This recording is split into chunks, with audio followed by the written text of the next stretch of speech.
the capex, within the next 3 months, they start begging around. And at that time, you are in a dilemma whether to close or whether you want to mortgage your house. Unfortunately, most of the startups in this particular domain, they crash at that time. So they try franchising. They think that it's the easiest thing because, okay, by that time, your friends may know you. They may ask for something else. But in that model, they may give you that 5 lakh, 10 lakh, but your investment is far more high in that because you are giving the support, you are giving the know-how, and they are not very sensitive for your brand. So as a consultant, what I suggest is that, okay, yes, somewhere or the other, you need to have the understanding of most of the things in a business environment to the next level, not on a short-term level. At least you should think about 3 to 5 years. Then only you will be able to nurture your business.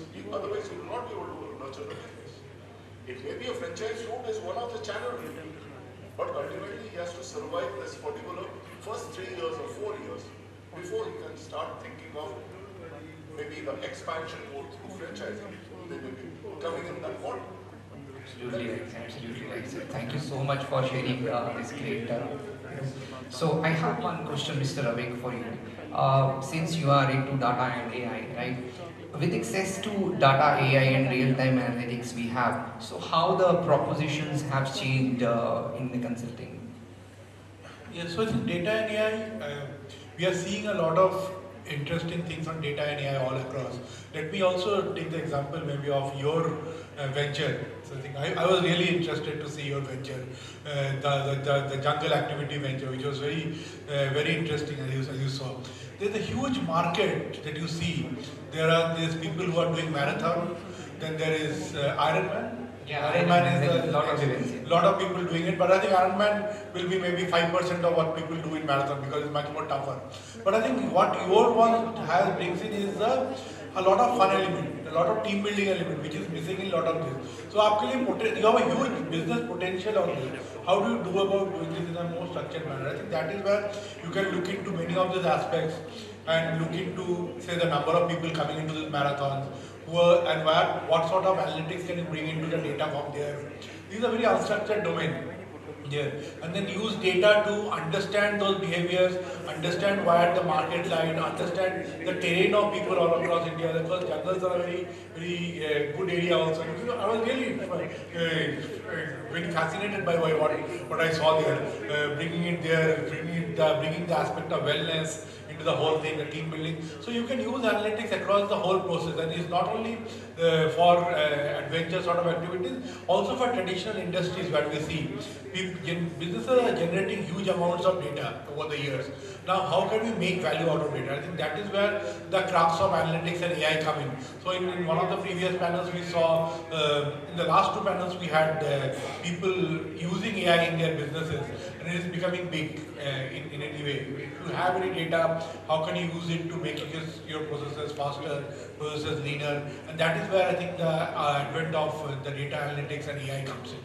Absolutely, absolutely right. Data is very good. Yeah, please. In your domain, if I talk about, there is a client of mine, Area 83, which is... I take free consultancy today for my project. Now this Area 83 is something which is an adventure-based business. It's doing very well in Bangalore. And in an average per day, he has got a footfall of more than 1,600 people at an average of 2,100 rupees. So you can imagine adventure is the next game which is going to happen. If you are giving them the best of the adventure sports, with all the safety mechanism and also it's kind of a recreation zone, they will definitely do better. Definitely right, sir. We were also very surprised with the outcome we have. We just put it a reel on Instagram, and then we got crazy numbers of people interested in it. It will happen. It will happen. Well, as you see, because what we have done in the last 20 years, we have created the digital world, which is taking people away from each other. So this is a means to bring people together. It's not only something that you can do with corporates. Even say a family gathering, Going to Vaishno Devi is definitely a cultural aspect and a religious aspect, but not everyone is religious, don't take it otherwise. There might be a family get together of say 30 people, 40 people with kids and elderly people going for activity of this nature. When you spend say 1 or 2 days in the forest, you explore the area and also have some fun activities, and a lot of bonding between say elder members, the younger members will happen through this process. Absolutely right, sir. Absolutely right. People want to not only see now, they want to do the things actually they have seen in the past. So, one last question for you, Mr. Samiran. So, since you are into franchise and you have helped so many brands, in franchising, so can you give any real world example where you help somebody in, in your consulting domain and they have started somewhere and reached somewhere? Any real world example, what challenges you faced as a consultant and what were the outcomes? See, challenges based on the consulting phase where we are in. If they are coming on an idea generation stage, then the challenges are not as many. The challenges is that, okay, the promoters are made to understand the whole business cycle. They may invest or they may not invest. They invested on my consulting. That is the only thing which happens. Because I do a process management whereby I give them the blueprint in a matter of about 7 to 10 days, where they decide whether they would like to invest or they would like to leave. So that is one. If it is a re-engineering project, so the re-engineering project is you have got some model running for some time. You need to now align it for maybe franchising or for valuation or for growth or expansion. So if that is the case, the whole modeling changes. Now, the modeling has got a cost. And if the franchisor is not looking into taking it beyond maybe 5 years or 3 years, then the whole model changes. But if he's looking into a legacy business, then he has to be serious. So it's like the need of that particular business. Yeah, business and the sector. And the sector as well. So there are times that in food business, if I talk about, nowadays they feel that, okay, yes, there will be more than about 30-40% profit or ROI specifically or PAT. But literally speaking, food 18 to 22% is the maximum PAT you can have. So now the delivery channels, most of them, they charge you for delivery. It's about 22 to 26%. They don't make money. Yeah, so I see there are different challenges involved in this. All the sectors are different. All these sectors are different. So, for the closing, for this discussion, any one line that you would say how the consulting role is changing in the future now? As of now, what I feel is this generation, not the earlier generation, this generation, because they are educated from maybe 12 of the MBA schools or maybe the world best schools, they understand consulting is an important fact. Earlier it was not so. So now they are receptive to discuss consulting. And the delivery is important as a documentation. It's no more that, okay, anyone who is asking for consulting, they require a proposal. They require how you are going to help me. And what is the time frame or what is the money? And they need outcome as well. Milestones are important.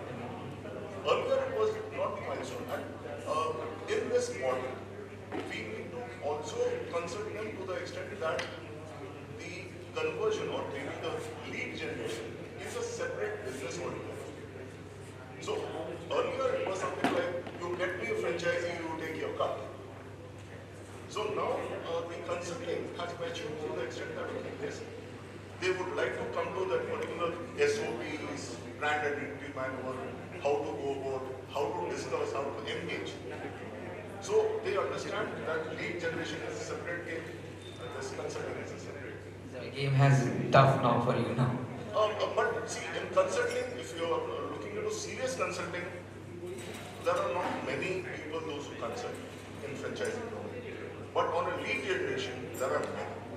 Everyone can be a consultant or maybe a broker, because brokerage fee is also important in this particular business. Thank you so much for sharing. Mr. Avik, any last thoughts from you? You work in a very niche sector because franchising is a very different ball game. But when you venture in any business, there is a range of things which are unknown to you. And I think the platform of this nature tells you what are the unknowns. It brings it up front to you and tells that, okay, these are the areas that you might need, some maybe in year 1, some in year 2, some in year 3, maybe getting into a new office. I think there was a gentleman, one of the founders, who was into that management. So those are also things that you need. So I think getting that list of things at some point in time, I think helps you with the entire business. And then there are definitely the business consulting part which is there. So I think we are looking for a very holistic solutions that startups require. I think that the platform of this will be ideal for that. Yeah, Gaurav, I would like to add on here as ideally, if you are literally looking into not diluting your equity, franchising is the best move. You create a valuation because if you are diluting the equity as it is not very competitive in that manner. But if you are able to do the whole tweaking based on other people money, because in franchising we call it as other people money. So if you're doing it that, so your valuation goes up. Apart from that, you're controlling the whole business. That is the best part. Yeah, certainly you got a great insight, and certainly you have helped so many brands in the past to scale. So we have somebody who is also interested in franchise, so maybe he can also connect with you. Yeah. So yeah. So they run a great food outlet, so probably they can. Yours is also good business to be franchised whenever you are ready. Yeah, I am. Domain, just to give you the insight of food domain. See, traditional food domain, yes, Pit Muluchi was the brand which I started with. Okay, it went on to go in on a valuation again, and there was no capital picked up the stakes. If I talk about Carl Jr., when they came in India, I was their consultant for them. So, when you are in a burger chain, most of us we don't understand that burger chain has got a ROI plan, which need to be at least 4 to 6 years. Burger is not a business, if I talk about it, is that quick ROI. So many people will look into that. So ROI is the thing which bottom line they need to be ready with. Oh, thank you so much, sir. So it was a great. Thank you so much. Yeah, Mr. Avik, if you want to add something. No. Okay. Any questions from the audience regarding franchise or consulting? So we have the panel here. Otherwise, we are about to start the next. Okay, then. Thank you so much. Thank you, sir.